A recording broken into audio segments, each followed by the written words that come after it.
ইমানদার ভাইয়েরা, মুমিন মুমিনা ভাই বোনেরা, আল্লাহ সুবহানাহু ওয়া তাআলা মানবতার হেদায়েতের কিতাব হুদাল লিন্নাস ওয়া বাইয়িনাতিন মিনাল হুদা ওয়াল ফুরকান। মানবতার হেদায়েতের কিতাব, দ্য বেস্ট গাইডলাইন, কোরআনুল কারীমের 33তম সূরা, হিজরতের পরে নাযিলকৃত সূরার মধ্যে অন্যতম সূরা, মাদানী সূরা, সূরা আল আহজাবের 21 নম্বর আয়াত কারিমার শুরুতেই জানায়া দেন, আল্লাহ রাসূলের চরিত্রের সার্টিফিকেট দিলেন, একমাত্র অনুসরণীয় অনুকরণীয় সর্বোত্তম আদর্শের স্বীকৃতি দিলেন। আল্লাহ তাআলা জানায়া দেন, আউযু বিল্লাহি মিনাশ শাইতানির রাজীম, বিসমিল্লাহির রাহমানির রাহিম, লাকাদ কানা লাকুম ফি রাসূলিল্লাহি উসওয়াতুন হাসানাহ। সুবহানাল্লাহ। আল্লাহ সুবহানাহু ওয়া তাআলা জানায় দেন, তোমাদের জন্য একমাত্র আল্লাহর রাসূলের জীবনী রয়েছে সর্বোত্তম আদর্শ। ইমানদার ভাইরা, মুমিন মুমিনা ভাই বোনেরা, আজকে বিভিন্ন মতাদর্শ আর আদর্শের পিছনে আমরা দৌড়াই, মানব রচিত মতবাদের পিছনে দৌড়াই, দুনিয়ার অনেক মানুষকে আমরা ইত্তেবা করি, ফলো করি, অনুসরণ করি। হ্যাঁ, দুনিয়ার মানুষদেরকেও ফলো করা যাবে, ইত্তেবা করা যাবে, তবে শর্ত প্রযোজ্য, শর্ত ছাড়া নয়। আল্লাহ তাআলা আনুগত্যের ব্যাপারে জানায়া দেন, আতিউল্লাহ ওয়া আতিউর রাসূল ওয়া উলিল আমরি মিনকুম। আতিউল্লাহ, তোমরা আল্লাহর আনুগত্য করো, ওয়া আতিউর রাসূল, আর তোমরা রাসূলের আনুগত্য করো, ওয়া উলিল আমরি মিনকুম, আর উলিল আমরের আনুগত্য করো। সেই কর্তৃত্বশীল দায়িত্বশীল আমার পরিবারের দায়িত্বশীল হতে পারেন, সমাজের দায়িত্বশীল হতে পারেন, গ্রামের দায়িত্বশীল হতে পারেন, মেম্বার সাহেব হতে পারেন, চেয়ারম্যান সাহেব হতে পারেন, মেম্বার অফ পার্লামেন্ট সংসদ সদস্য হতে পারেন, প্রধানমন্ত্রী হতে পারেন, রাষ্ট্রপতি হতে পারেন, যেই জায়গায় থাকুন না কেন, স্কুল কমিটির দায়িত্বশীল হতে পারেন, মাদ্রাসা কমিটির দায়িত্বশীল হতে পারেন, মসজিদের দায়িত্বশীল হতে পারেন, যার যার জায়গায় যত জায়গায় দায়িত্ব পালন করেন না কেন, তাদের অধীনে থাকলে তাদের আনুগত্য করব, তবে এটা শর্ত ছাড়া নয়। আল্লাহর আনুগত্য শর্ত ছাড়া। আতিউল্লাহ, মুফাসসিররা বর্ণনা করেন, আল্লাহ তাআলা আতিউ শব্দ ব্যবহার করে সরাসরি যেই কথা জানায় দিলেন, আল্লাহর আনুগত্যে কোনো শর্ত নেই। ওয়া আতিউর রাসূল, আর রাসূলের আনুগত্যে কোনো শর্ত নাই।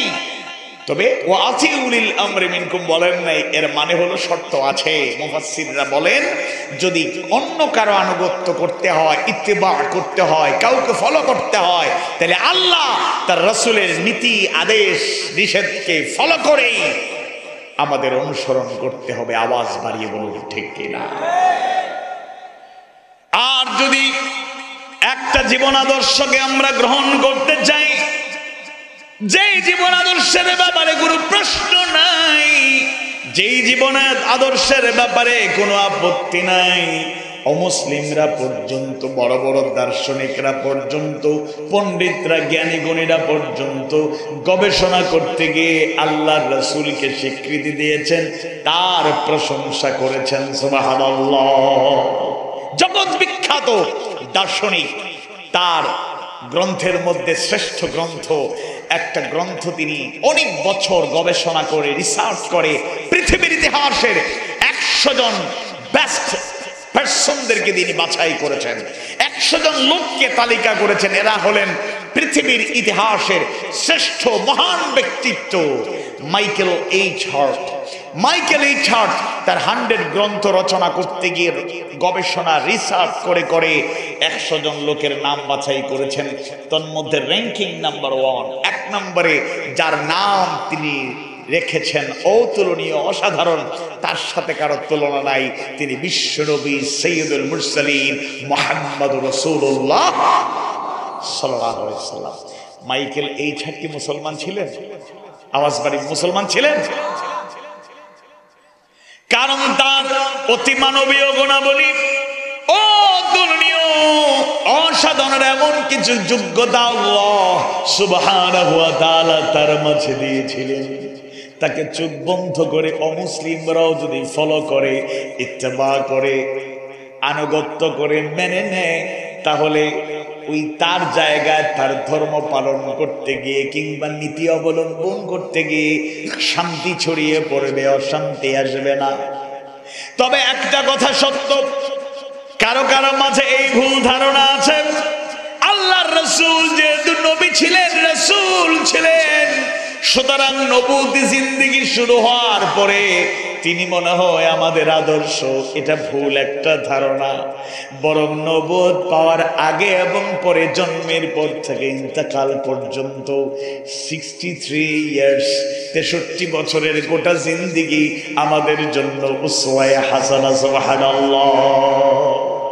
প্রত্যেকের জন্যই তিনি নজির স্থাপন করেছেন।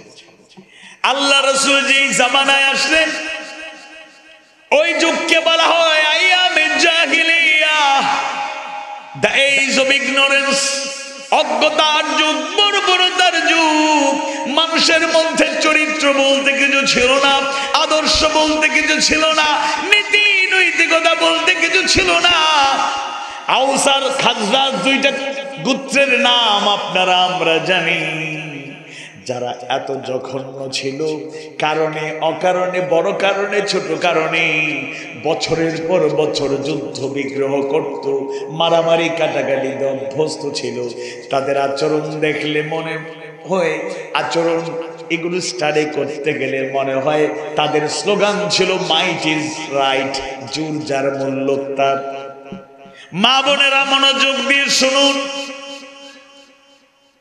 ওই জাহিলি জামানায় নারীদের মর্যাদা ছিল না।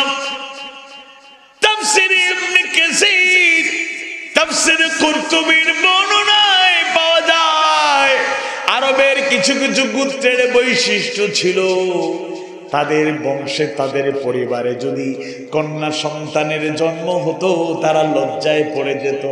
ওই গোত্রগুলো লজ্জা থেকে, অপমান থেকে বাঁচার জন্য তারা তাদের সন্তান জন্ম নেয়ার পরে যখন দেখতো মেয়ে হয়েছে, তখন তারা বাবা, অভিভাবক, ওই কন্যাটাকে, মেয়েটাকে জীবন্ত কবর দিত। বলেন নাউযুবিল্লাহ। জাহিলিয়াতের অন্ধকার। মানুষ কত বর্বর ছিল, নিজের সন্তান জন্ম নেয়ার পরে শুধু মেয়ে হওয়ার কারণে বাবা, অভিভাবক জীবন্ত কবর দিতে দ্বিধা করত না। আওয়াজ বাড়িয়ে পড়ি নাউযুবিল্লাহ। বর্তমান এই সময়েও এরকম জাহিলিয়াতের আলামত, কিছু প্রতিচ্ছবি, পিকচার আমরা দেখি নাকি দেখি না? মেয়ে হলে অনেকের মন খারাপ হয়। 10 পাখিয়া এরকম কেউ নাই। আরো আসতে বলুন। যশোর এরকম কেউ নাই নাকি? মেয়ে হলে মন খারাপ হয় না, এরকম কেউ নাই? আছে না নাই? আরো আসতে বলুন, আছে না নাই? আমি কাউকে কষ্ট দিতে কথা বলে বলছি না, এটা বোঝার চেষ্টা করবেন। আমরা যেন হেদায়াতের আলোয় আলোকিত থাকতে পারি, আলোকচ্ছটা উদ্ভাসিত হতে পারি, বিভ্রান্ত যেন না হয়ে যায়।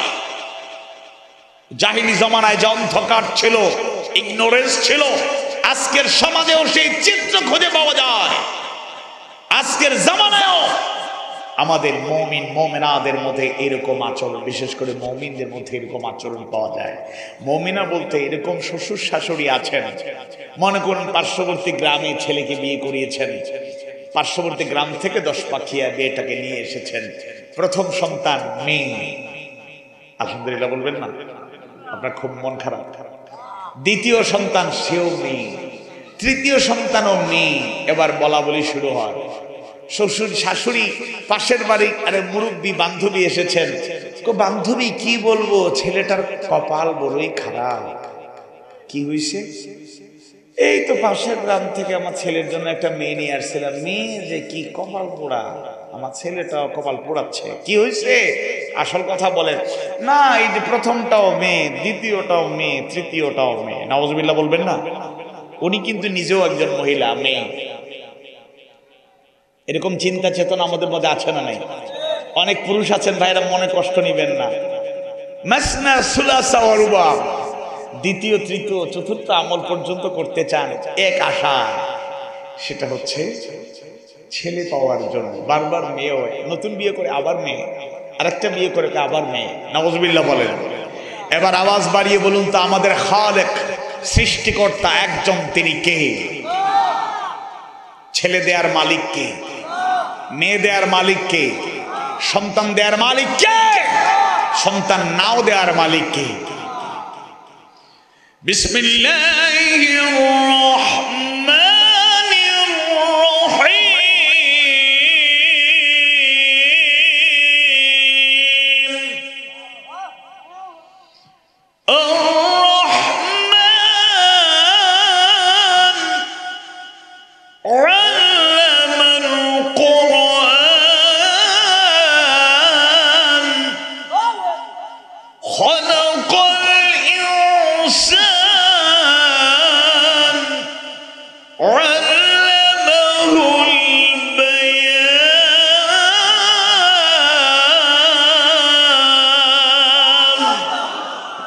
রহমান, পরম করুণাময়, দয়াবান, দ্য মোস্ট মার্সিফুল, দয়াবান পরম করুণাময় কে? আল্লাহ। তার দয়ার নমুনা দেখেন। প্রথমে বলছেন আল্লামাল কোরআন, তিনি শিক্ষা দিয়েছেন কোরআন, থট হিম কোরআন। এই কোরআন শিক্ষা দেওয়া আল্লাহ তাআলার বড় একটা দয়া। কোরআন জানে না যারা, কপাল পোড়া তারা। আওয়াজ বাড়ি বলুন ঠিক কিনা? মিস্টার আবু জেহেল, যারা আবু জেহেল ডাকেন, ওর নাম কি আবু জেহেল ছিল? ওর নাম ছিল আবুল হাকাম বিন হিশাম। সে ছিল মহান জ্ঞানী, গুণী, পণ্ডিতের পিতা। আর কোরআন না জানার কারণে তার নাম হইল আবু জাহেল, মূর্খের পিতা। বলেন নাউযুবিল্লাহ। হ্যাঁ, গোটা দুনিয়ার সায়েন্স টেকনোলজি জানতে হবে। ইসলামপন্থী যারা, এদেরকে গোড়ামি পরীক্ষা করতে হবে। আমরা অনেকেই বলি না, আধুনিক শিক্ষায় শিক্ষিত হওয়ার দরকার নেই, কোরআন শুধু পড়তেই থাকো।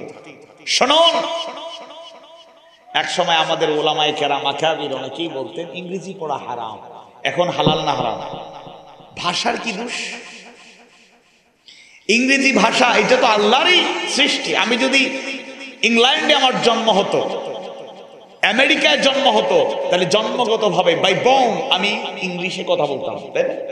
আমি বাংলাদেশে, আমি যশোরে, আমি চৌগাছায়, আমি 10 পাখে জন্ম, তাই আমার মায়ের ভাষায় আমি কথা বলি। যারা মধ্যপ্রাচ্যে, সৌদি আরবে, তারা কথা বলেন আরবি ভাষা। স্পেনের লোকেরা বলে স্পেনিশ ভাষায় কথা বলে, জাপানিরা জাপানিজ ভাষায়, চায়নার লোকেরা চাইনিজ ভাষায় কথা বলে। ভাষার তো দোষ নাই। এই জন্য গোড়ামি ত্যাগ করতে হবে, আমাদেরকে আরো বেশি জানতে হবে। আল্লাহ নিজে বলছেন বিসমিল্লাহির রহমানির রহিম, ইয়াসিন ওয়াল কোরআনিল হাকীম,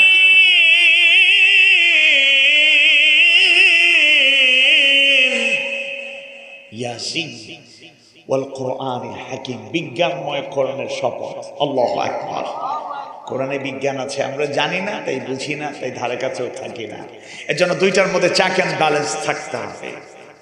যাই হোক, যে কথা বলছিলাম, জাহিলি জামানায় যে চিত্র ছিল, কন্যা সন্তানদের মূল্য ছিল না, জীবন্ত কবর দেয়া হতো। আজকের যুগেও কন্যা সন্তান পেলে যারা নারাজ হয়, আল্লাহর কাছে মাফ চান, ক্ষমা চান, তওবা করেন, ইস্তিগফার চান। এটা জাহিলিয়াতের লোকদের একটা আলামত। আল্লাহ আমাদেরকে হেফাজতে রাখুন, বলুন আমিন।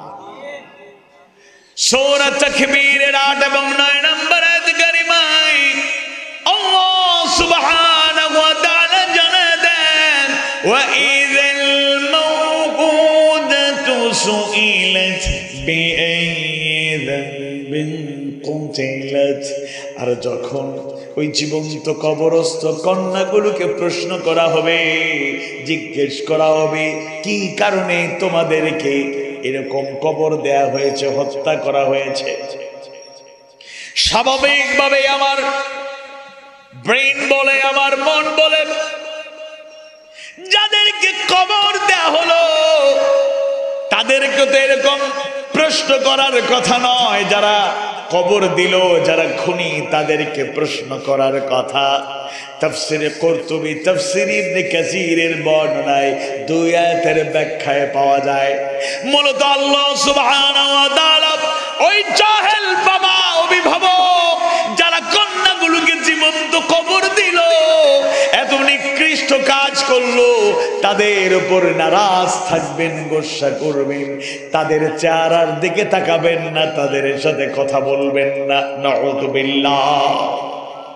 ইমানদার ভাইয়েরা, যেই জাইলি জামানায় মেয়েদের মর্যাদা ছিল না, কন্যাদের মর্যাদা ছিল না, নারী সমাজের মর্যাদা ছিল না, আল্লাহর রাসূল সেই নারীদের মর্যাদা প্রতিষ্ঠা করলেন।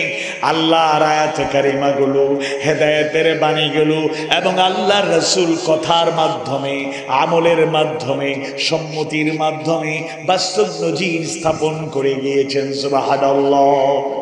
আল্লাহ রাসূলের ছেলেরা জন্ম নিলেন, আবার ইন্তেকাল করলেন। ফয়সালা কার? আওয়াজ বাড়ি ফয়সালা কার?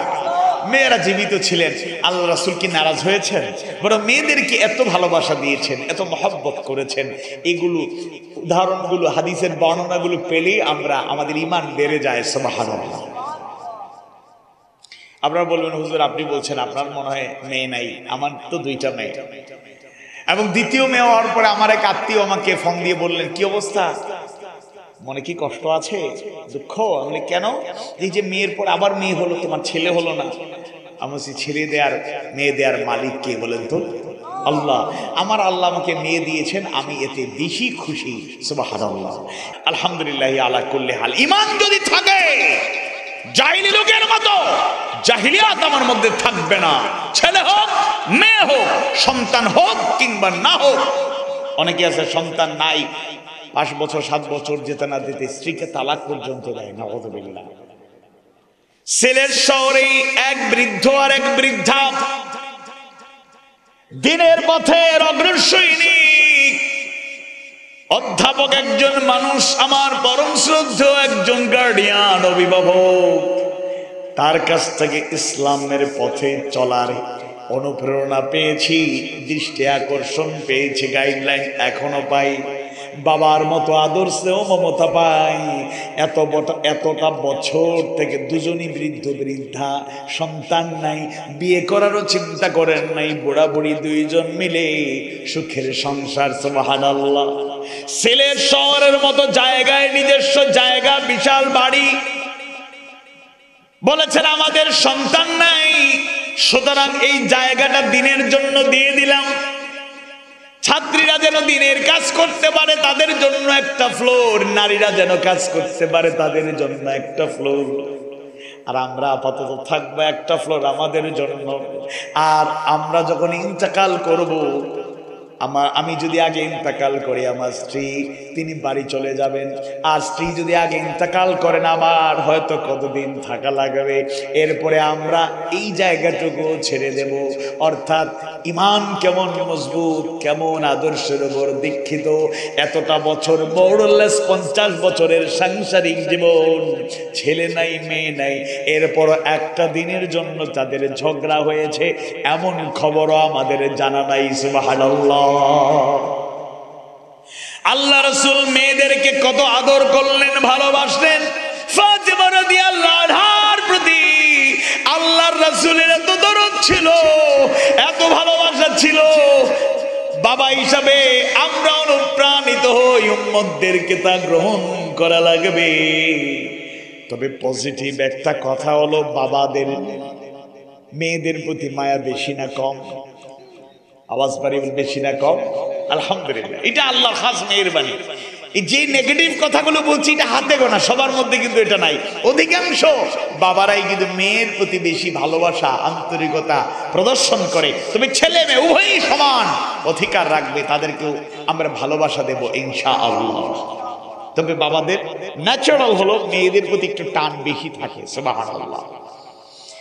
আলী বিন আবি তালিব রাদিয়াল্লাহু আনহু যখন বিয়ে করলেন, আল্লাহ রাসূল শ্বশুর হয়ে গেলেন, মেয়ের প্রতি দাবি থাকে মেয়ের জামাইকে বলতে পারতেন, আদেশ করতে পারতেন। আল্লাহ রাসূল আদেশ করেন নাই। আল্লাহ রাসূল অনুরোধের মতো করে আলীকে বললেন, আলী বাড়ি তো কাছেই আছে, কাছে বাড়িটা থাকুক, দূরে বাড়ি বানায় না, যেন দৈনন্দিন প্রতিদিন সুযোগ পেলে আমার কলিজার টুকরো ফাতেমাটাকে আমি একবার হলেও দেখতে পাই। সুবহানাল্লাহ। ইন্তেকালের পূর্বে আয়েশা সিদ্দিকা রাদিয়াল্লাহু আনহার বর্ণনায় পাওয়া যায়, আয়েশা সিদ্দিকা রাদিয়াল্লাহু আনহা বর্ণনা করেন, তাকিয়ে দেখলাম ফাতেমা তার বাবাকে দেখার জন্য কাছাকাছি আসছেন। তার হাঁটার ভঙ্গিমা দেখে আমার মনে হলো সে তার বাবার মতোই হুবহু ওই স্টাইলে সে হাসতো। অর্থাৎ আল্লাহ রাসূল যেই ভঙ্গিমায় হাঁটতেন, হাঁটার ধরনটা যেরকম ছিল, ফাতেমা রাদিয়াল্লাহু আনহার হাঁটার ভঙ্গিমাটাও একই রকম ছিল। সুবহানাল্লাহ। ফাতেমা কাছে আসলেন, আল্লাহ রাসূল ডানে কিংবা বামে তাকে ডাকলেন।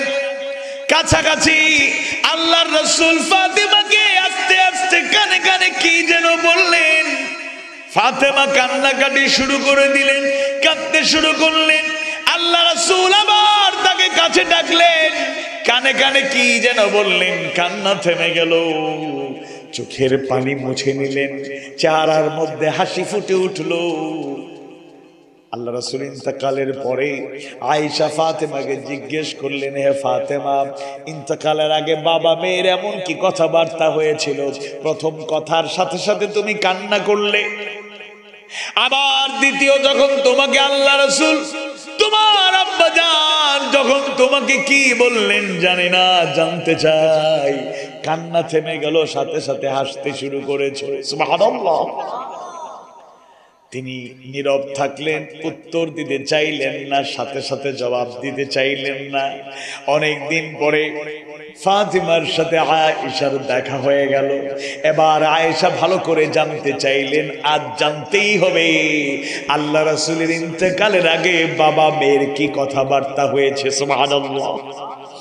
এবার ফাতিমা রাদিয়াল্লাহু আনহা বর্ণনা করেন, আব্বা জানের কথা শুনে বুঝতে পারলাম প্রতি বছর জিবরাইল আলাইহিস সালাম আসতেন, একবার আমার সাথে তেলাওয়াত করতেন, কিন্তু এবার আসলেন দুইবার আমার সাথে তেলাওয়াত করলেন। আমার মন বলছে আমি আর বাঁচবো না, আমি ইন্তেকাল করব, দুনিয়া ছেড়ে চলে যাব। ফাতিমা কাঁদতে শুরু করলেন, কান্না করলেন এই কারণে বাবার ইন্তেকাল কেমনে তিনি বরদাস্ত করলেন। বরদাস্ত করার মতো নয়, কারণ বাবা প্রাণের চেয়েও প্রিয় ছিলেন। আবার আল্লাহ রাসূল ডাকলেন, ফাতেমা রে, কাঁদিস না, কাঁদিস না, তোর কান্না আমার সহ্য হয় না। শোন শোন মা, মনোযোগ দিয়ে শোন, আমি যখন ইন্তেকাল করব, আত্মীয় স্বজন পরিচিত জনদের মাঝে সবার আগে আমার সাথে যার দেখা হবে তুমি ফাতেমা। এর মানে আত্মীয় স্বজন পরিচিত জনদের মধ্যে আমার পরে তুমি ইন্তেকাল করবে। এবং সুসংবাদ হলো, তুমি যখন জান্নাতে যাবে যেন কোনো জান্নাতি থাকবে না, তুমি জান্নাতের মহিলাদের সরদারনি খাতুনে জান্নাত হয়ে যাবে। সুবহানাল্লাহ।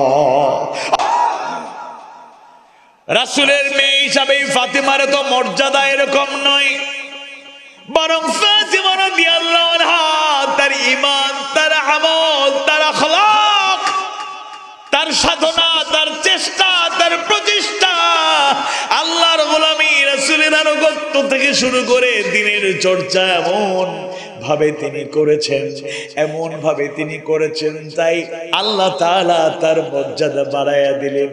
মা বোনেরা মনোযোগ দিয়ে শুনুন, আমরা যারা ভাইয়েরা আছি, বাবারা আছি, মনোযোগ দিয়ে শুনুন। স্বামী হিসাবে স্ত্রীর হক আদায় করা উচিত, তাদেরকে ভালোবাসা দেওয়া উচিত, হক আদায়ের চেষ্টা করা উচিত। আর মা বোনেরাও স্বামীর প্রতি শ্রদ্ধা রাখা উচিত, সমস্যা সম্ভাবনাগুলো বোঝা উচিত।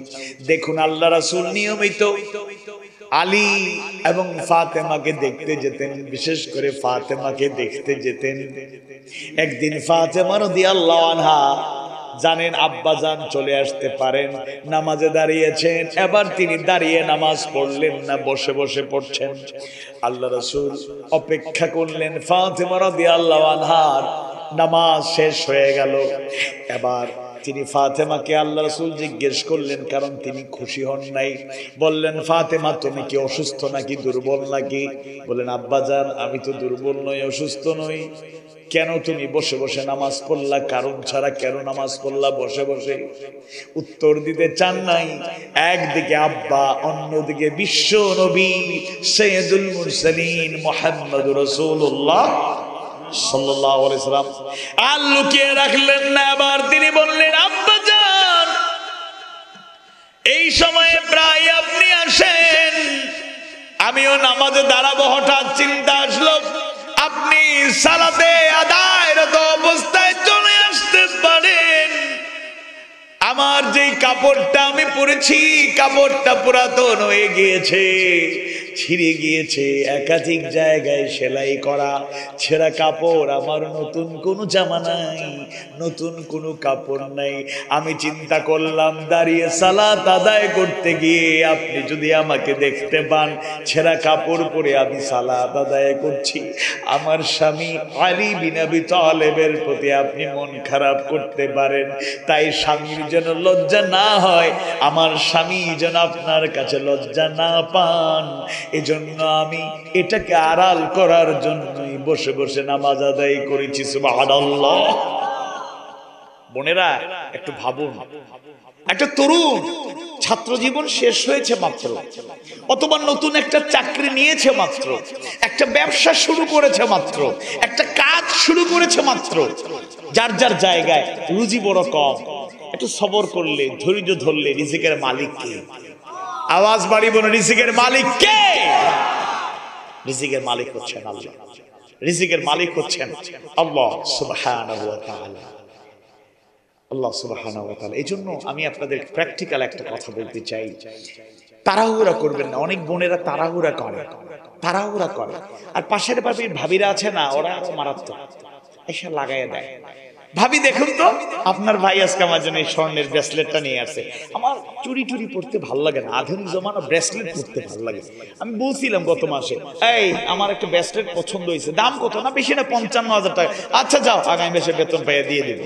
এই দেখেন তো ভাবি ব্রেসলেটটা সুন্দর হয়েছে কিনা। ওর কিন্তু মন খারাপ হয়ে গেছে, ইস আমার স্বামীটা ব্রেসলেট, স্বর্ণ দূরের কথা, একটা কি বলে স্বর্ণ ছাড়া রূপ্য ছাড়া এমনি যে চুরি টুরি বা এগুলো কি, সিটি গোল্ড, সিটি গোল্ডের ব্রেসলেট কিংবা চুড়িও তো আমার স্বামী দিতে পারে, কি উনি যে এসে লাগাইছে এই ঘরে। এবার যুবক আসছে, একটু পানি দাও না, নিয়ে খান।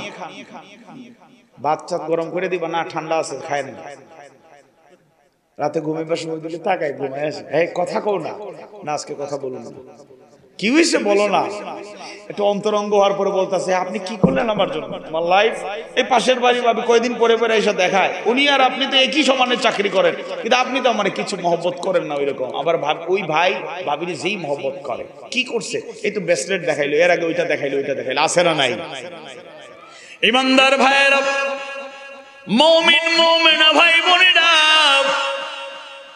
জান্নাতে যদি অনন্তকালের জীবনে সুখ শান্তি, চিরস্থায়ী আরাম, চিরস্থায়ী শান্তি স্বস্তি যদি পেতে চান, দুনিয়ার জন্য এত পাগল পারা হওয়া যাবে না।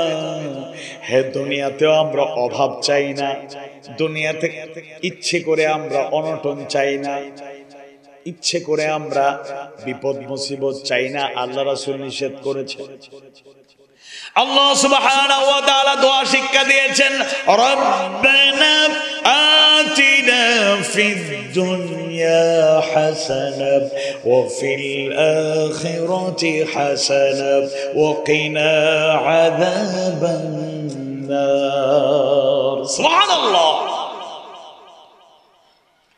আমি আমার বিয়ের সময় যে মোহর দিয়েছি, তবে নগদে বিশ্বাসী। বড় বড় কথা বলা যায়, আমাদের সিলেট অঞ্চলে ট্রেডিশন আছে, চট্টগ্রাম অঞ্চলে ট্রেডিশন আছে, আপনাদের এখানে হয়তো ট্রেডিশন আছে। লম্বা লম্বা, মানে যা দিতে পারবেন, আদৌ দিতে পারবে কিনা, 10 লাখ টাকা মোহর, 10 লাখ 1 টাকা, এই যে লম্বা লম্বা, এই দেবো সেই দেবো, কিন্তু 100% গেল 10%ও দিতে পারেন, এরকম আছে না?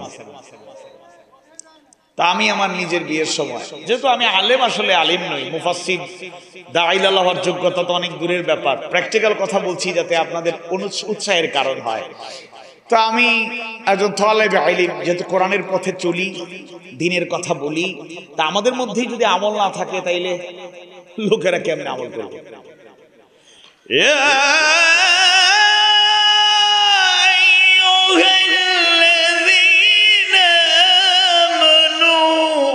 লিমা তাকুলুনা মা লা তাফআলুন।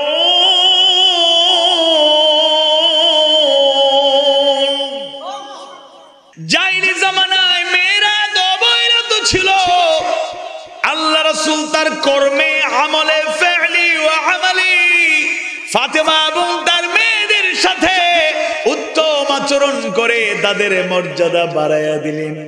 আল্লাহ রাসূল ছোটবেলায় তার বাবা জন্মের আগে বাবা হারালেন, ছোটবেলায় মা হারালেন। আল্লাহর আয়াত, বাবা মার সাথে সদ্ব্যবহার করো। আল্লাহ রাসূল কাদের সাথে সদ্ব্যবহার করবেন? বাবা আগেই নাই, মা ছোটবেলায় নাই। আল্লাহ রাসূল সেটা তার আমলি জিন্দেগিতে তার দুধমা হালিমা আস-সাদিয়ার সাথে উত্তম আচরণ করে সেই নজির স্থাপন করলেন। সুবহানাল্লাহ।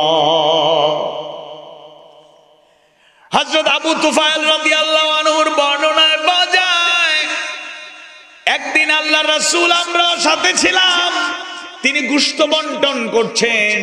হঠাৎ করে তাকে দেখি একজন বৃদ্ধা মহিলা, সম্মানিতা মহিলা আমাদের দিকে আসতে শুরু করেছেন। আল্লাহ রাসূল তাকে দেখে, গোশত বন্টন বন্ধ, আমি আসছি বলে ওই বৃদ্ধা মহিলার সামনে অত্যন্ত বিনয়াবনত হয়ে সম্মান জানিয়ে গিয়ে দাঁড়ালেন। সালাম বিনিময় হলো। আল্লাহ রাসূলের শরীরে থাকা চাদরখানা মাটিতে বিছিয়ে দিলেন। সুবহানাল্লাহ। আল্লাহ রাসূল নিজের গায়ে থাকা চাদরখানা মাটিতে সুন্দর করে আদবের সাথে বিছিয়ে দিলেন। ওই বৃদ্ধা নারী ওই চাদরে বসলেন। আল্লাহ রাসূল এবার অত্যন্ত নম্র, ভদ্র, আনুগত্যশীলের মতো ওই নারীর সাথে আদবের সাথে কথাবার্তা বললেন, সম্মান দেখালেন। কথাবার্তা শেষ করে তিনি চলে গেলেন। আল্লাহ রাসূল চাদরখানা নিয়ে আবারও যাত্রা শুরু করলেন। আবু তুফাইল বর্ণনা করেন, জিজ্ঞেস করলাম, এই সম্মানিতা নারী এত সম্মানিতা কে? কারণ আল্লাহ রাসূলের চাদরে বসার মতো দুঃসাহস আমাদের কারো নাই। আল্লাহু আকবার।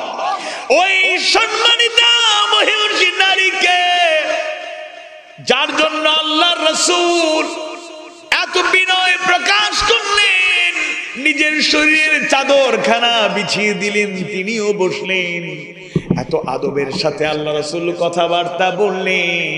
পাশ থেকে জানিয়ে দেয়া হলো, তিনি আর কেউ নন, তিনি আল্লাহ রাসূলের দুধমা হালিমা আস-সাদিয়া। সুবহানাল্লাহ। হালিমা আস-সাদিয়া রাদিয়াল্লাহু আনহার সাথে এত চমৎকার, বিনয়াবনত, অসাধারণ আদর্শ দিয়ে নারীদের মর্যাদা আল্লাহ রাসূল আদর্শের মাধ্যমে, কর্মের মাধ্যমে, আমলের মাধ্যমে ফুটিয়ে তুললেন। সুবহানাল্লাহ। দেখুন খাদিজা রাদিয়াল্লাহু আনহা এবং আল্লাহ রাসূলের কেমন ভালোবাসা ছিল। আল্লাহ রাসূল একদিন ঘরে প্রবেশ করলেন, মুচকি মুচকি হাসেন আল্লাহর রাসূল। খাদিজা রাদিয়াল্লাহু আনহা বুঝতে পারলেন মনে হয় কোনো আনন্দের সংবাদ, সুসংবাদ আছে। ইয়া রাসূলুল্লাহ, ইয়া হাবিবাল্লাহ, মুচকি মুচকি হাসেন, কোনো সুসংবাদ আছে কিনা? আল্লাহ রাসূল বললেন, খাদিজা, আজকে তো আমার নয়, তোমার জন্য বড় সুসংবাদ। সুবহানাল্লাহ। দেরি করতে চান নাই খাদিজা, এবার বললেন ইয়া রাসূলুল্লাহ, ইয়া হাবিবাল্লাহ, কি সুসংবাদ, আপনার মুখে তো হাসি, তাড়াতাড়ি বলুন, আমার বিলম্ব আর বরদাস্ত হচ্ছে না। আল্লাহ রাসূল বললেন, খাদিজা, কিছুক্ষণ আগে জিবরাইল আলাইহিস সালাম আমার কাছে ইলমুল ওয়াহির বাণী নিয়ে এসেছেন। খাদিজা, জিবরাইল আসার পরে জিবরাইল সুসংবাদ দিয়েছেন, আল্লাহ সুবহানাহু ওয়া তাআলা খাদিজাকে সালাম জানিয়েছেন। সুবহানাল্লাহ। খাদিজা রাদিয়াল্লাহু আনহা বেকাপ্লুত হয়ে বললেন, আকরামাকাল্লাহ ইয়া রাসূলুল্লাহ, হে আল্লাহর রাসূল, আল্লাহ আপনার মর্যাদা আরো বাড়িয়ে দিন, এত বড় সুসংবাদ নিয়ে এসেছেন। আল্লাহ তাআলা আমার মতো খাদিজাকে নগণ্যকে সালাম জানিয়েছেন। ইয়া রাসূলুল্লাহ, ইয়া হাবিবাল্লাহ, আল্লাহর সালামের জবাব কেমনে দেব বুঝতে পারছি না। হে আল্লাহর রাসূল, আমার পক্ষ থেকে আপনার মতো করে আল্লাহকে সালামের জবাব আর আমার পক্ষ থেকে সালাম জানিয়ে দেবেন। সুবহানাল্লাহ। খাদিজার এত সম্মান এমনি এমনি হয় নাই, মক্কার প্রতিকূলতায়। তিন বছর গোপনে দাওয়াত দেওয়ার পরে প্রকাশ্যে দাওয়াতের অনুমোদন যখন চলে আসলো, নির্দেশ চলে আসলো, আল্লাহ রাসূল যখন দাওয়াত শুরু করলেন, চতুর্দিক থেকে বাধা প্রতিকূলতা, ষড়যন্ত্র চক্রান্ত শুরু হয়ে গেল। আল্লাহ রাসূলের ক্ষতি করার মতো পরিবেশ তৈরি হয়ে গেল, যেটা কখনোই কাম্য ছিল না। তাই আল্লাহ রাসূল কঠিন সময়েও দাওয়াত অব্যাহত রেখেছেন। মাঝে মধ্যে দাওয়াতি কাজ করে, দিনের দায়িত্ব পালন করে, নবুয়তি দায়িত্ব পালন করে বাড়ি ফিরতে দেরি হয়ে যেত। বিলম্বে আসেন আর তাড়াতাড়ি আসেন না কেন? আল্লাহ রাসূল দরজায় কড়া নাড়তেন, একবার ডাকতেন খাদিজা, এত আওয়াজ করে নয়, আস্তেও নয়, মিডিয়াম সরে একবার শুধু ডাকতেন খাদিজা, সাথে সাথে দরজা খুলে দেয়া হতো। সুবহানাল্লাহ। আল্লাহ রাসূল একদিন বিলম্বে বাড়ি ফিরলেন, একবার ডাকলেন খাদিজা, দরজা খুলে দেয়া হলো। আল্লাহ রাসূল ভালোবাসার সাথে, আন্তরিকতার সাথে খাদিজাকে প্রশ্ন করলেন, খাদিজা, যতই দেরি হোক না কেন, বাড়িতে এসে, বাড়ির আঙিনা এসে, দরজার পাশে এসে একবার ডাকি খাদিজা, সাথে সাথে দরজা খুলে দাও। খাদিজা, তোমার কি ক্লান্তি আসে না? তোমার কি চোখে ঘুম আসে না? তুমি কি ঘুমাও না, ক্লান্ত হও না? খাদিজা রাদিয়াল্লাহু আনহা জবাবে জানিয়ে দেন, হে রাসূলুল্লাহ, ইয়া হাবিবাল্লাহ, আমি ক্লান্ত হই, চোখে আমার ঘুম আসে, কিন্তু বিছানায় আমি ঘুমাতে যাই না। কঠিন সময় নবুয়তি দায়িত্ব পালন করতে গিয়ে, আল্লাহর গোলামীর দাওয়াত পৌঁছাতে গিয়ে, প্রকাশ্যে দাওয়াত শুরু হওয়ার পর থেকে আপনার বিরোধীরা সক্রিয়, আপনার ক্ষতি করতে চায়। ইয়া রাসূলুল্লাহ, ইয়া হাবিবাল্লাহ, দরজার পাশে এসে বারবার যদি ডাকতে থাকেন, আমি যদি আরাম করে ঘুমায়া যাই, ডাক যদি না শুনি, ঘুমের ঘরে যদি আমি থাকি, আর শত্রুরা যদি কোনো খবর পেয়ে আপনার কোনো ক্ষতি করে ফেলে, ইয়া রাসূলুল্লাহ, আমার জীবন আল্লাহর জন্য দিতে পারবো, আপনার কষ্ট সহ্য করা যাবে না। সুবহানাল্লাহ।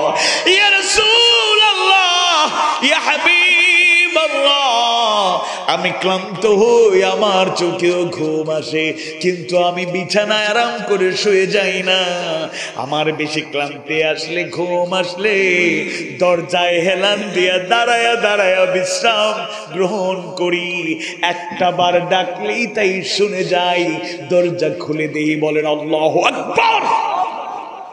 জান্নাত এত সহজেই আসবে না, এটাই হচ্ছে বাস্তবতা।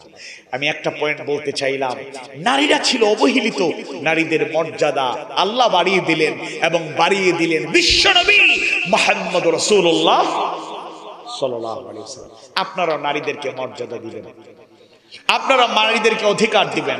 আল্লাহ রাসূলের বৈবাহিক জীবনে একটু অভিমান ছিল না, এই ব্যাপারটা এরকম না, রাগ গোসা ছিল না, অভিমান। অভিমান এটা ভালোবাসা বাড়ায় না, কমায়। মাঝে মধ্যে সিলেটি ভাষায় হয় ফুলাফুলি, গুসা হরিয়া বইতেছেন গাল ফুলাইয়া, কোনো মাত নাই, হতা নাই, হুশ নাই, কি তো হইল না। 5টা প্রশ্ন বললে একটা উত্তর নাই, এটা আসেনি ডাকা। মাঝে মধ্যে একটু অভিমান করলে ভালোবাসা বেড়ে যায়, আলহামদুলিল্লাহ।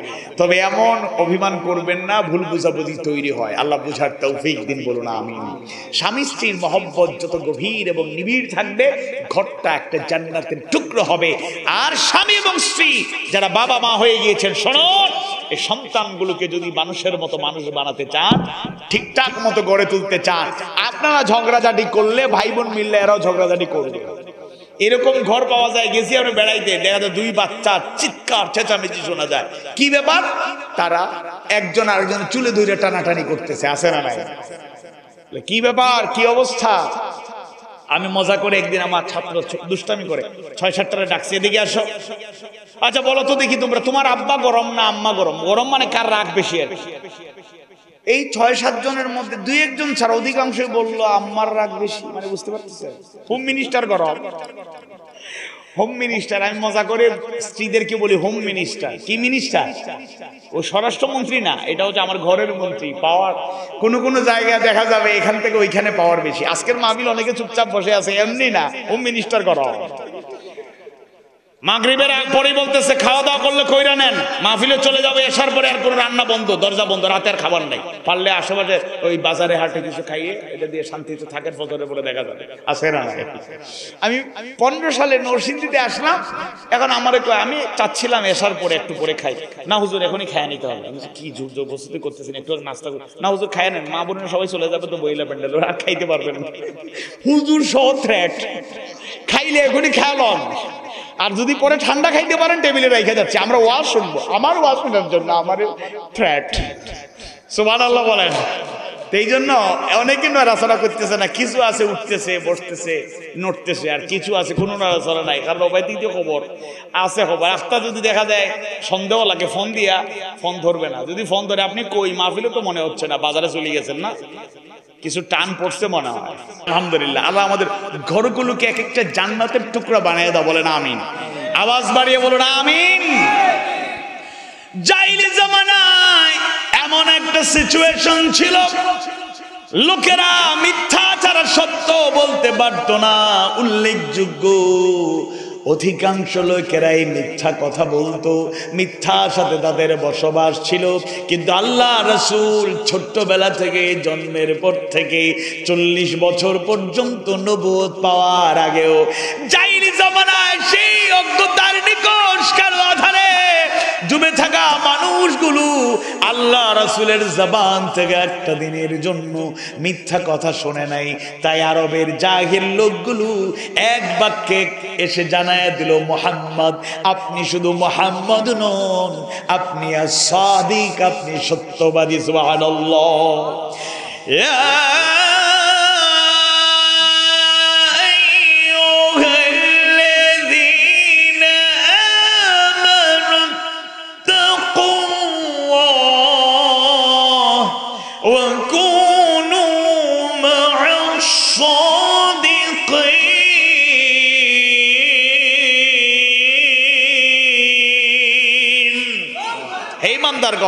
তোমরা আল্লাহকে ভয় করো, আল্লাহ ভীতি অর্জন করো, আল্লাহর তাকওয়া অবলম্বন করো। ওয়াকুনু মা'আস সাদিকিন, আর সত্যবাদীদের সঙ্গী হও। আজকে সমাজ ধ্বংস হয়ে যাচ্ছে মিথ্যার কারণে, পরিবার ধ্বংস হয়ে যাচ্ছে মিথ্যার কারণে, পার্সোনাল লাইফ, ব্যক্তিগত জীবন ধ্বংস হয়ে যাচ্ছে। আমার প্রতি মানুষের আস্থা কমে যাচ্ছে কারণ আমি মিথ্যা বলি। আপনার প্রতি মানুষের আস্থা কমে যাচ্ছে আর আপনাকে মিথ্যা কথায় ধরে ফেলেছে, আপনি প্রমাণিত হয়ে গিয়েছেন। কখনো কখনো কোনো বাবারাও ছোটখাটো কাজ করে, আমি এটাও আমরা অনেক জায়গায় পেয়েছি, এবং আমরা অভিভাবক সমাবেশ প্রতিষ্ঠানের হলে এটা গার্ডিয়ানদেরকে বোঝানোর চেষ্টা করি, ছোটখাটো মিথ্যা বলবেন না। অনেক বাবারা সন্তান ফলো করতেছে, আপনার মানিব্যাগ খুলে আপনি টাকা গুনছেন, আবার রেখে দিচ্ছেন, ছেলে দেখছে ভাঙতি আছে, আব্বু 20টা টাকা দাও না। না বাবা, আমার কাছে কোনো 20 টাকা নেই, ভাঙতি নেই। কিন্তু ছেলের কাছে আপনি মিথ্যাবাদী হয়ে গেলেন। আম্মু একটা জিনিস লুকিয়ে, সে একটা চকলেট পছন্দ করে, লুকিয়ে রাখছে, সে দেখে ফেলছে। বাচ্চাদের চোখ হরিণের চোখের চাইতে আর প্রখর দৃষ্টি সম্পন্ন, দেখে ফেলছে ওয়ার্ড্রোবের মধ্যে বা কোনো জায়গায় লুকিয়ে রাখছেন। আম্মু চকলেট দাও। না আম্মু চকলেট নেই, তোমার আব্বু আনলে পরে দেবো। সেগুলোই দেখলাম না, এইখানে রাখছে, এগুলো চকলেট। আপনি তার কাছে মিথ্যাবাদী হয়ে যাচ্ছেন। না, এই ছোটখাটো বিষয়ে মিথ্যা কথা বাদ দেন। আল্লাহর রাসূলের হাদিসগুলো বর্ণনা করতে ইমাম বুখারী রাহিমাহুল্লাহর বর্ণনা পাওয়া যায়, আর অনেক হাদিস সংগ্রহকারীদের বর্ণনা পাওয়া যায়। এক জায়গায় গিয়ে দেখেছেন হাদিস একজনের কাছে আছে, বিশুদ্ধ সনদ, তার ধারণা ছিল ওনার কাছ থেকে হাদিস আমি গ্রহণ করব, ইমাম বুখারী রাহিমাহুল্লাহ। গিয়ে দেখেন ওই লোকটা খালি একটা পাত্র দেখিয়ে ঘোড়াকে ডাকতেছে, আসো আসো আসো। খাবারের জন্য আমরা ডাকি না, মোরগে ডাকি, হাঁসরে ডাকি, ডাকি নাকি ডাকি। উনি গিয়ে দেখেন পাত্রটা খালি, ঘোড়াকে তিনি এরকম প্রতারণা। উনি আর হাদিস এত কষ্ট করে লং জার্নি করে গিয়েছে, এই ছোট কাজ যে করতে পারে সে প্রতারণা করতে পারে, সুতরাং তিনি চলে আসলেন। সুবহানাল্লাহ বলেন। ছোটখাটো বিষয় মিথ্যা কথা ছেড়ে দিতে হবে। কখনো কখনো সত্য বললে আপনার উপর বিপদ নেমে আসতে পারে, এরপরেও সমস্যা আছে। আওয়াজ বাড়ি বলেন, সমস্যা আছে সত্য কথা বলতে গিয়ে। রাসূল শিখিয়েছেন কুলিল হক ওয়া ইন কানা মুররা, সত্য বলো, সত্য প্রকাশ করো যদিও তা তিক্ত হয়। এইজন্য সত্য বলবেন। আল কিযবু উম্মুয যুনুব, মিথ্যা হলো পাপের মা। মা হচ্ছে পজিটিভ দিক থেকে আমাদের সবচেয়ে আপন, আর পাপের মধ্যে সব নেগেটিভ দিক থেকে সবচেয়ে মারাত্মক ঘোড়া হলো মিথ্যা। এই মিথ্যা থেকে কিন্তু অনেক বড় বড় পাপের রচনা হয়, এই জন্য মিথ্যা থেকে দূরে থাকতে হবে। ব্যবসায়ী লোকেরা এখানে আছেন, আল্লাহ রাসূল ব্যবসায়ী হিসাবে আলামিন উপাধি পেয়েছিলেন, বিশ্বস্ত। ছোটবেলা থেকে চাচার সাথে থেকে থেকে ব্যবসা বাণিজ্য করে করে এক পর্যায়ে নিজেও ব্যবসায়ী হয়ে গেলেন। আরবের বিভিন্ন প্রান্তে তিনি সফর করেছেন, মিশর, ইয়ামান, বসরা পর্যন্ত সফর করলেন। তার ব্যবসায়ী কাজে তার জবাবদিহিতা, অ্যাকাউন্টেবিলিটি, স্বচ্ছতা, আমানতদারিতা দেখে লোকেরা বলল, মুহাম্মদ তুমি শুধু মুহাম্মদ নও, তুমি আল আমিন, তুমি বিশ্বস্ত। সুবহানাল্লাহ। ক্বালা রাসূলুল্লাহ সাল্লাল্লাহু আলাইহি ওয়াসাল্লাম আয়াতুল মুনাফিক সালাতুন, মুনাফিকের আলামত তিনটা। এক নম্বরে ইযা হাদাসা কাযাবা, যখন কথা বলে মিথ্যা বলে। দুই নম্বরে ওয়া ইযা ওয়াদা আখলাফা, যখন ওয়াদা করে খেলাফ করে। ওয়া ইযা তুমিনা খানা, আর যখন আমানত রাখা হয় খেয়ানত করে। সত্যবাদীরা হয়ে মিথ্যাবাদী হলে অজান্তেই মুনাফিকদের কাতারে শামিল হয়ে যাচ্ছে। ওয়াদা করলে ওয়াদা রক্ষা করতে পারছি না, অজান্তেই মুনাফিকের কাতারে শামিল হয়ে যাচ্ছি।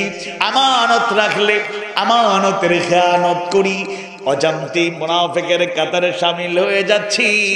আল্লাহ রাসূল সত্যবাদীদা, ওয়াদা রক্ষা, আমানতদারিতার মতো অনন্য গুণ আমাদেরকে যা শিক্ষা দিলেন, সেই শিক্ষা থেকে শিক্ষা নিতে হবে। হিজরতের সময় আল্লাহ রাসূল আল্লাহর ফয়সালা পাওয়ার পরে ধারাবাহিকভাবে মক্কা থেকে মদিনায় সবাইকে পাঠায়া দিলেন। শেষে তিনি আবু বকরকে নিয়ে রওনা হবেন। আল্লাহ রাসূলের কাছে কাফের মুশরিকরা পর্যন্ত আমানত রাখতো, সম্পদ রাখতো, তিনি রক্ষণাবেক্ষণ করতেন। আল্লাহ রাসূল আবু বকরকে নিয়ে চলে যাবেন। এবার চিন্তা করলেন কিছু আমানত তো বাকি আছে। আলী বিন আবি তালেবকে বললেন, আমার বিছানায় কম্বল মুড়ি দিয়ে শুয়ে থাকো, দিনের বেলা আমানতগুলো পৌঁছায়া দিয়া তুমিও চলে আসবা। জোরে বলেন আল্লাহু আকবার। কেমন আমানতদার! আমি যদি এটা তাদের কাছে দিয়ে যেতে না পারি, সারা জীবন আমাকে আলামিন ডেকেছে, আবার আমাকে ভুল বুঝবে।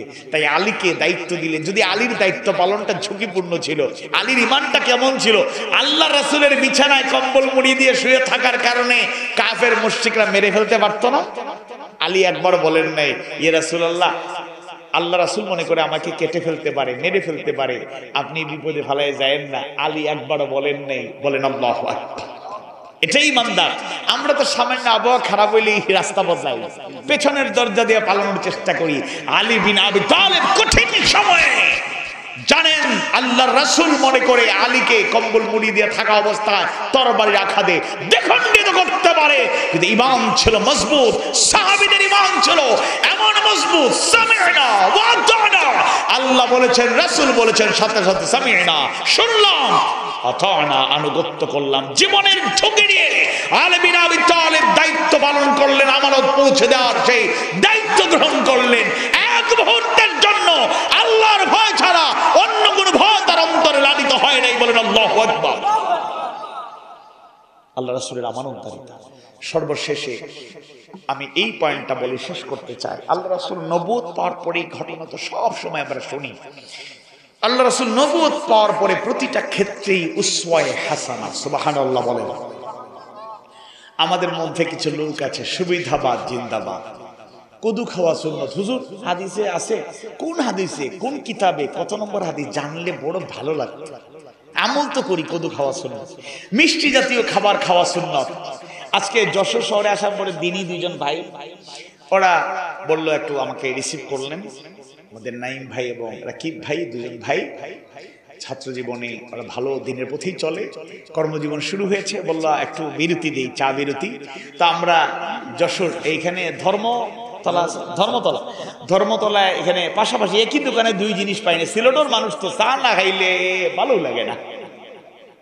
এর মাঝে মটকা চা আছে, মটকা চা মানে মাটির কাপে মজার দুধ চা, গাভীর দুধ দিয়ে মজা করে বানায় মটকা চা। আর একটা হলো যশোরে আইসা যদি ছুঁই ঝাল দিয়া মুড়ি খাওয়া না যায়, তাইলে সিলেটে গেলে তো জিজ্ঞেস যশোরে গেছেন ছুঁই ঝাল দিয়া কি মুড়ি খাইছেন, তাইলে তো প্রশ্নের জবাব দিতে হবে। এজন্য এক পাশাপাশি এক দোকানে বসে ছুঁই ঝালের মুড়ি খাইলাম আমরা তিনজন, আর তারা দুইজন, পাঁচজন মিলে। আর মটকা চার উদাহরণ আগেই অর্ডার দেওয়া হইলো, 10 মিনিট লাগছে বানাইতে, এরপরে খাইয়া রওনা হইলাম। বলেন আলহামদুলিল্লাহ। তো মিষ্টি জাতীয় খাবার খাওয়া সুন্নত, এটা বলি সুবহানাল্লাহ। আরো কত সুন্নত আছে, এবার চুপচাপ। তায়েফে রক্ত দেওয়া সুন্নত, এটাতে আমরা মানতে রাজি না। শিবি আবু তালেব আল্লাহ রাসূল 3 বছর বন্দী ছিলেন, এবার পাশ কাটিয়ে যাই। ওদের প্রান্তরে আল্লাহ রাসূল রক্তাক্ত হয়েছে, দান্দান মোবারক শহীদ হয়েছে, মাথা ফেটে গর্তে পড়ে গিয়েছেন, এটা মানতে চাই না। আল্লাহর জন্য, তার রাসূলের জন্য ঘর বাড়ি সম্পদ পেছনে ফেলে হিজরত করতে হয়েছে, এটা আমরা মানতে চাই না। শুনুন, এজন্য প্রতিটা ক্ষেত্রে আল্লাহর রাসূলকে উসওয়ায়ে হাসানা হিসেবে মানতে হবে। রাষ্ট্রপ্রধান হিসেবে মদিনাতুল মুনাওয়ারায় আল হুকুমাতুল ইসলামিয়া, ইসলামিক স্টেট হওয়ার পরে একটা রাষ্ট্র কিভাবে চালাতে হবে আল্লাহ রাসূল শিখিয়ে গিয়েছেন। যুদ্ধের ময়দানে সেনাপতির দায়িত্ব কিভাবে পালন করতে হবে আল্লাহ রাসূল শিখিয়ে গিয়েছেন। আবার ঘরের মধ্যে স্ত্রীকে রান্না বান্নার সহযোগিতা কিভাবে করতে হয় সেটাও শিখিয়ে গিয়েছেন মুহাম্মদ রাসূলুল্লাহ সাল্লাল্লাহু আলাইহি ওয়াসাল্লাম। তবে আমার এই দুর্বলতা আছে, রান্না বান্না করতে পারি না, ডিম ভাজি ছাড়া। আর তরকারি জীবনে কিছু রান্নার কোন প্র্যাকটিসই নেই। যদি কখনো বাধ্য হয়ে একটা কিছু করতে হয়, ডিম ভাজি আমার দায়িত্ব, আর কিছু পারি না। ভাত রান্নলেও হয় নরম হয়ে গেছে না শক্ত, এই জন্য I am sorry for that.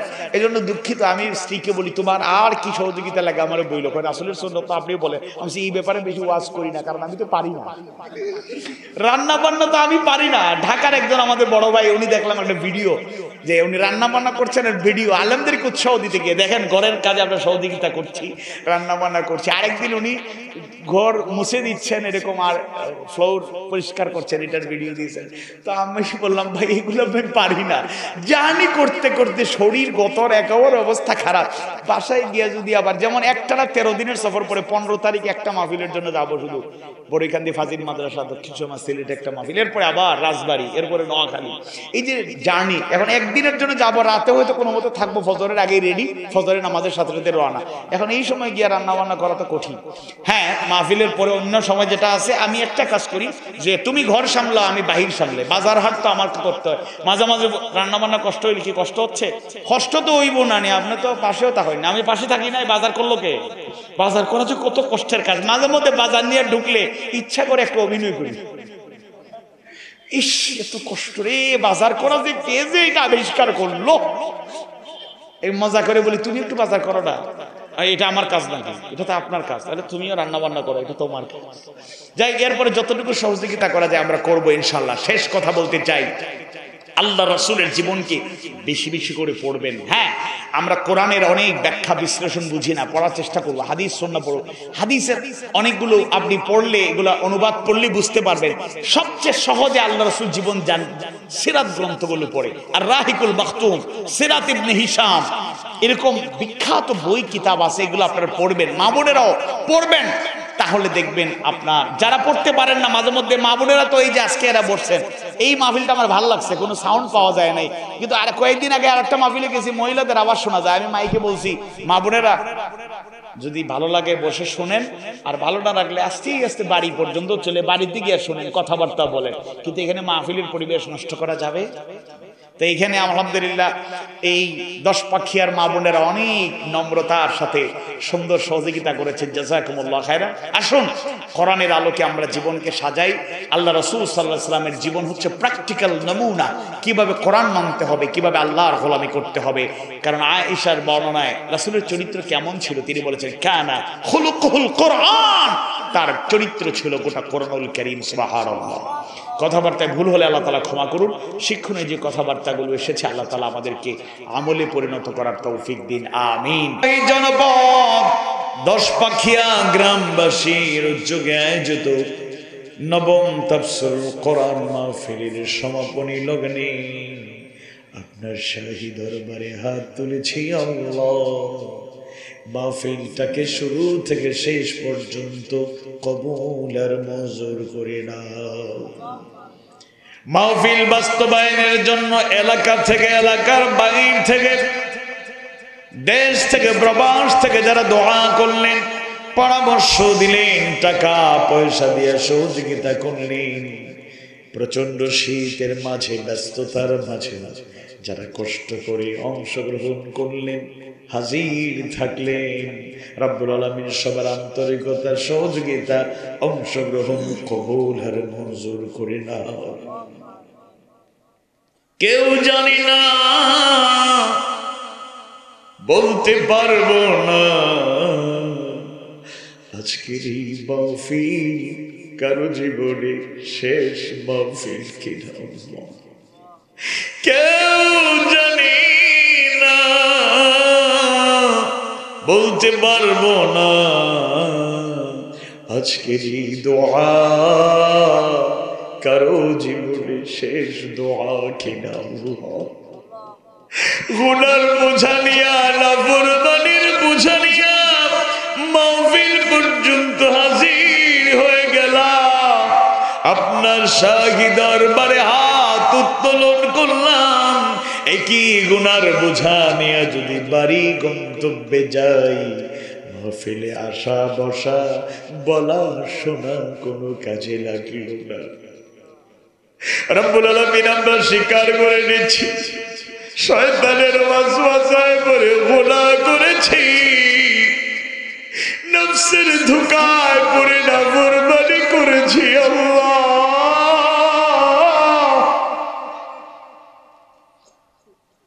দুনিয়ার লোভ লালসার পেছনে ছুটতে গিয়ে সীমা লঙ্ঘন করেছি, বয়সের কারণে, যৌবনের তাড়নায় বিপথগামিতার থেকে ধাবিত হয়েছি বারবার, মানুষের প্রতি অবিচার করেছি, হক নষ্ট করেছি, আত্মীয় স্বজনের হক নষ্ট করেছি, নিজের জায়গা থেকে যে হক আদায় করার কথা, দায়িত্ব পালনের কথা তা পারি নাই, ভুল করেছি। আল্লাহ, অনুশোচনায় ভুগছি, ওয়াদা করছি এই ভুলগুলো আর করব না।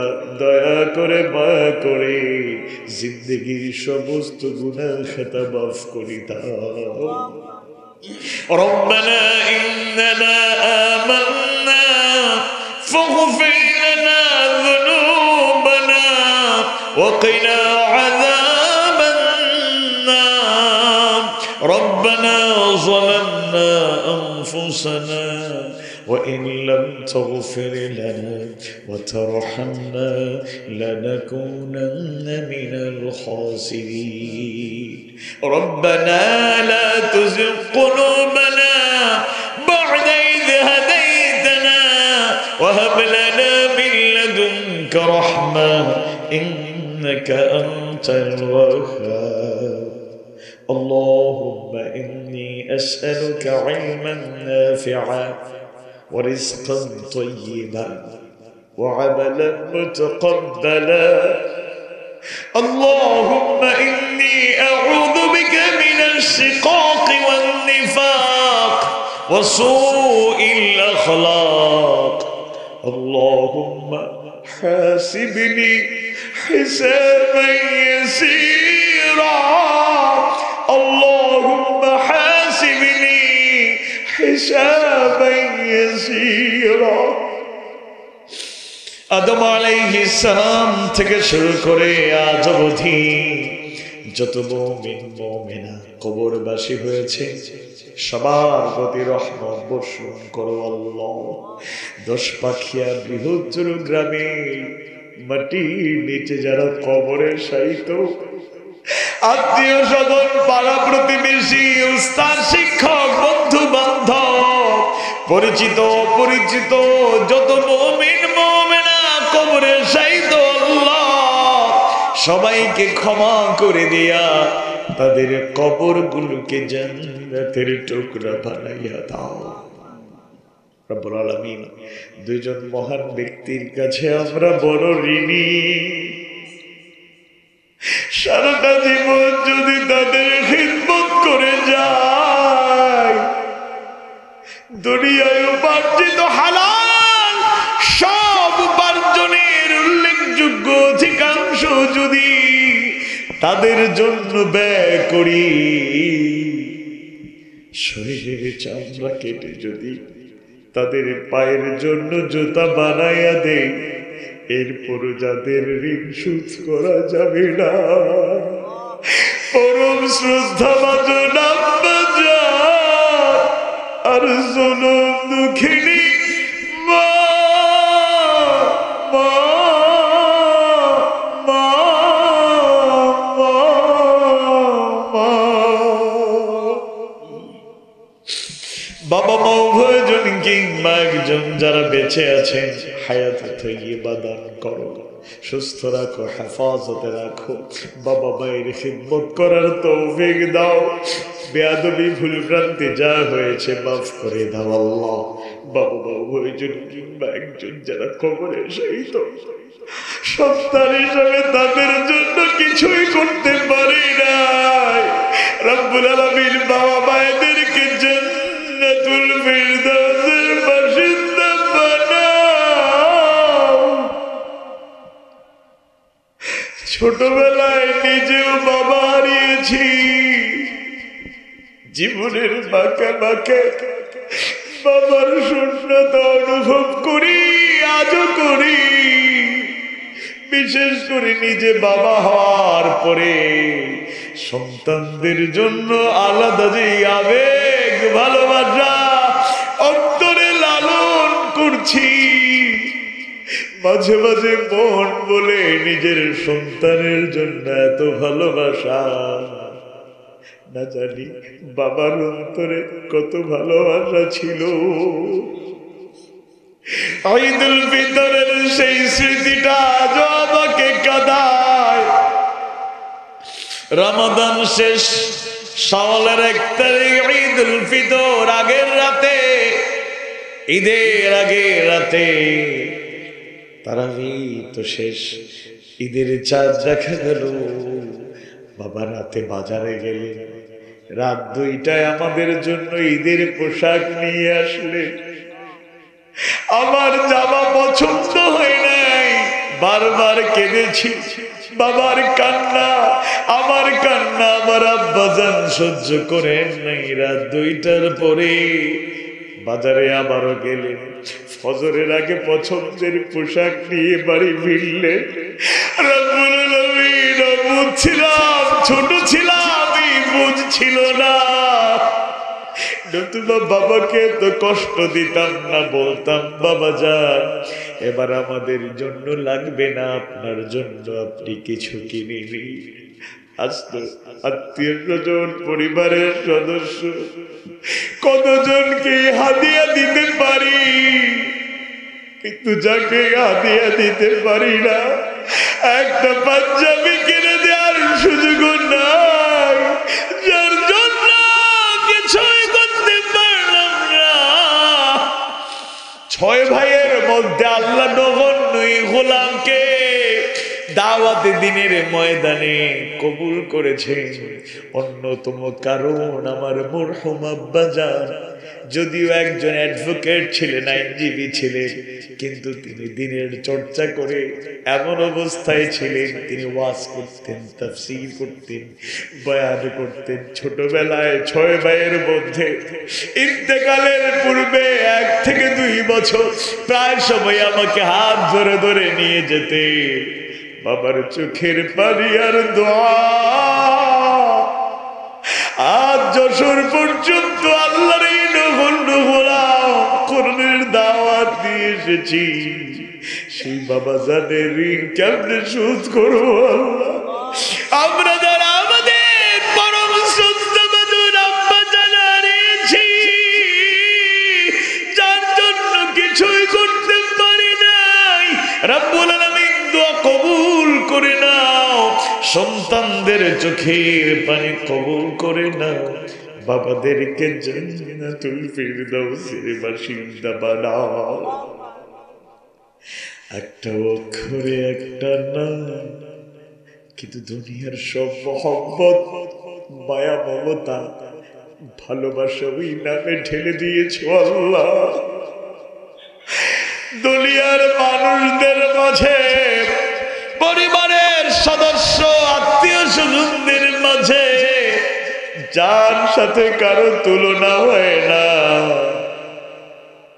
যার কষ্টগুলো ঋণ কোনোদিনও শোধ করা যায় না, সন্তানের জন্য এত ভালোবাসা, এত মহব্বত, এত কোরবানি, তিনি আর কেউ নন, তিনি আর কেউ নন, আমাদের মা, জনম দুঃখিনী মা।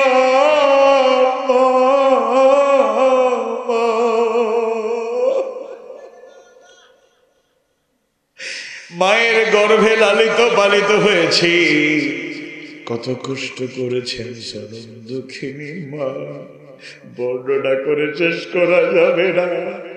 যুবক বিয়ে করলো, ধীরে ধীরে সময় অতিবাহিত হচ্ছে, সুখময় সংসার, পারিবারিক জিন্দগি বরকতময়। কিছুদিন পর যুবক স্ত্রী অসুস্থ, খবর পেল, সুসংবাদ পেল, সে বাবা হবে। ধীরে ধীরে সময় অতিবাহিত হয়, সন্তানের দুনিয়া আসার সময় ঘনীভূত হয়, আর যুবক সেই সময়ে তার স্ত্রীর কষ্টগুলো নিজ চোখে দেখে। দিনের বেলায় রিজিকের তালাশে চাকরি বাকরি, ব্যবসা বাণিজ্যের কাজে যুবক বাইরে বাইরে থাকে। সালাতুল ইশার পরে খাওয়া দাওয়া করে ক্লান্ত যুবক বিছানায় শুয়ে যায়, ঘুমাইয়া যায়। গভীর রাতে ঘুম ভাঙলো, তাকাইয়া দেখে স্ত্রী বিছানায় নাই, কক্ষে হাঁটাহাঁটি করে। স্ত্রীকে জিজ্ঞেস করে, তুমি ঘুমাও না কেন, বিছানায় নাই কেন? স্ত্রী এক বাক্যে জানাইয়া দেয়, আপনার সন্তান আমাকে ঘুমাতে দেয় না। আর বিছানায় থাকতে পারে না, লাফ দিয়ে দাঁড়িয়ে যায়, ওযু করে যায়, নামাজে দাঁড়ায়, সিজদায় অবনত হয়ে চোখের পানি ফেলে আল্লাহর কাছে ফরিয়াদ করে, ইয়া রাব্বাল আলামিন, নিজ চোখে অবলোকন করছি আমার সন্তান আমার স্ত্রীর গর্ভে লালিত পালিত হচ্ছে। রাতের পর রাত আমার স্ত্রী ঘুমাতে পারে না। আমিও তো আমার মায়ের গর্ভে ছিলাম, না জানি কত রাতের বললাম আমার জনম দুঃখিনী মাকে আমি ঘুমাতে দেই না।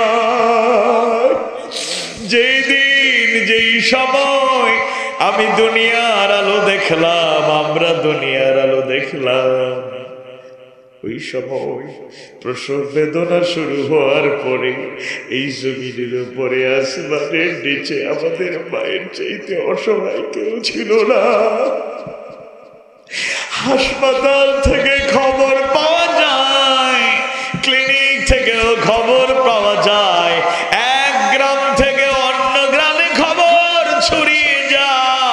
অমুক গ্রামের অমুক মহিলা মুমিনা নারী ডেলিভারি হয়েছে, ফুটফুটে একটা সন্তান দুনিয়ার আলো দেখেছে, সন্তানটা বেঁচে আছে, সুস্থ আছে, কিন্তু ওই শিশুর মা দুনিয়ায় বেঁচে নাই। রাসূলের হাদিস পড়ে সান্ত্বনা খুঁজে পায়, দিনের জন্য জীবন দিয়া যারা শহীদ হয়ে যায় আল্লাহ তাআলা তাদের শহীদদের কাতারে শামিল করে নেন। আরো যাদেরকে শহীদ হিসাবে মর্যাদা দেবেন তোর মধ্যে ওই শ্রেণীর মহিলা, ওই শ্রেণীর মুমিনা নারী যারা সন্তানকে দুনিয়ার আলো দেখাতে গিয়ে দুনিয়ার থেকে বিদায় নিয়েছে। মায়েরা তো কষ্ট করলেন আমাদের জন্য, রব্বুল আলামিন দুধ পান করেছি, এক ফোঁটা দুধের ঋণও তো শোধ করা যাবে না। সেই জনম দুঃখিনী মা যারা বেঁচে আছেন হায়াতে তাইয়্যিবা দান করো, রব্বুল আলামিন তাদেরকে সুস্থ রাখো, হেফাজতে রাখো। মায়েরা যারা কবরে শহীদ জান্নাতুল ফিরদাউসের আ'লা মাকাম দান করো। রব্বির হামহুমা কামা রাব্বায়ানি সগীরা, রব্বির হামহুমা কামা রাব্বায়ানি সগীরা, ربنا هب لنا من أزواجنا وذرياتنا قرة أعين وجعلنا للمتقين إماما اللهم إنا نجعلك في نحورهم ونعوذ بك من شرورهم اللهم استر عوراتنا وآمن روعاتنا رب العالمين শেষ আরজ করি মাহফিলের প্রধান অতিথি এই জনপদের মাটি ও মানুষের নেতা ইউনিয়ন চেয়ারম্যান ওবায়দুল ইসলাম সবুজ ভাইকে কবুল করো, মঞ্জুর করো। ভাইয়ের হায়াতে রিজিকে বরকত দাও, হালাল উপার্জনের রাস্তাকে প্রশস্ত করে দাও, দুনিয়া আখিরাতে উভয় জগতে কামিয়াব হওয়ার মতো ঈমান আর আমল দাও। মাহফিলের সভাপতি মাওলানা মুহাম্মদ মিজানুর রহমান হাফিজাহুল্লাহ তাআলা সহ আয়োজক বৃন্দ যারা এই মাহফিলের জন্য কষ্ট করলেন, আমাদের মাহমুদ ভাই সহ আরো যারা এই মাহফিলের সাথে সংযুক্ত, সবার হায়াত আর রিজিকে বরকত দাও, হালাল উপার্জনের রাস্তাকে প্রশস্ত করে দাও, দুনিয়া আখিরাতে উভয় জগতে কামিয়াব হওয়ার মতো ঈমান আর আমল দাও।